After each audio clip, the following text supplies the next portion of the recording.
South Africa's economy relies heavily on migrant workers. Mining and especially the hospitality and retail sectors depend on cheap labor. With an unemployment rate of nearly 30%, there's a growing sentiment among South Africans that foreigners are prospering economically where locals are not. Small businesses owned by Somalians and Nigerians were set on fire and looted this week, and a march against foreigners took place in the South African capital. Our shops, our business, our properties have been destroyed in location. Now we suffer a lot. Most of our people, even they took our stuff here. In what's seen as retaliation for the attacks, the offices of South African multinationals operating in Nigeria have been vandalized and their staff told to leave by next week. We are angry. We are angry. South Africans are our friends, and we have not attacked them. I have South African friends living in Abuja, living in Lagos, all over Nigeria. There are South African businesses established in Nigeria, and we have not burnt down any. We have not attacked them in any ways. We stand for them. Why is South Africa attacking us? When similar xenophobic attacks broke out a few years ago, Nigeria's government discussed bringing in business laws that would make it tougher for South African corporates to operate in the country.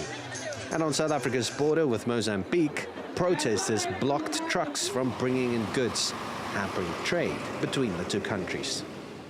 The misconception that foreigners are stealing jobs from South Africans has persisted for years. But the Migration for Work Research Consortium has found that of the country's 33 million working population, only 4% could be classified as foreign migrants. And these migrants are far more likely to run their own businesses. 11% are employers and 21% are self-employed, a much higher percentage than South Africa's own workforce. Yet the government has done little to calm tensions. While condemning the xenophobic attacks, Home Affairs Minister Malusi Gigaba blames companies employing foreigners illegally. Companies be warned, businesses be warned. We are coming for you. We will charge the managers. And yes, if you employ an undocumented immigrant, we are going to deport that immigrant.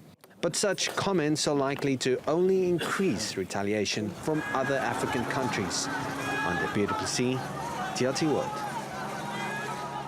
And AP joins me now on set for more on this. AP, so why have relations between South Africans and foreigners working in South Africa deteriorated so much?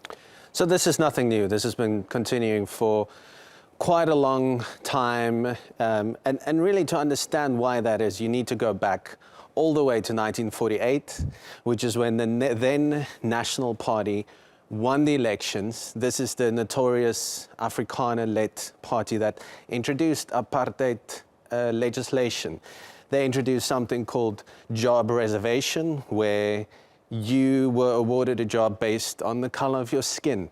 And white people were given highly skilled jobs, while black people were given meager, low-paid jobs. Now, fast forward to 1994, when the country became a democracy, the country's borders opened to the entire continent. This is the most industrialized country in Africa, and obviously it invited all these economic migrants who really, without skills, they were, or the jobs that they were able to get most easily were these low-paid jobs previously reserved for black people. Black people tried to enter the professional job market, but they did not have the education, and nearly 25 years later, that's still the case. Yeah, some entrenched problems there. AP, you are from South Africa, you've reported from there. What does the government need to do you think, to stop this cycle of violence getting completely out of control?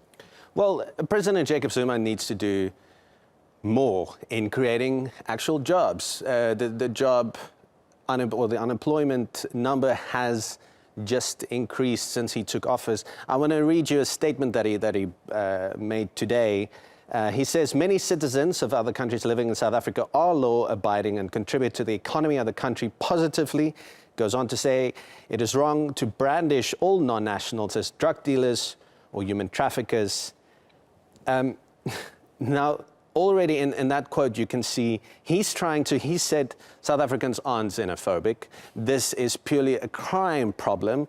This is South Africans' way of expressing their anger. And according to him, and also according to those comments we heard from the Minister of Home Affairs, they still believe or they refuse to kill this idea that foreigners are also to blame for the high crime in the country. Some really endemic problems, some really very intractable problems there for South Africa. AP, thank you very much indeed, Andre Pierre du Plessis there.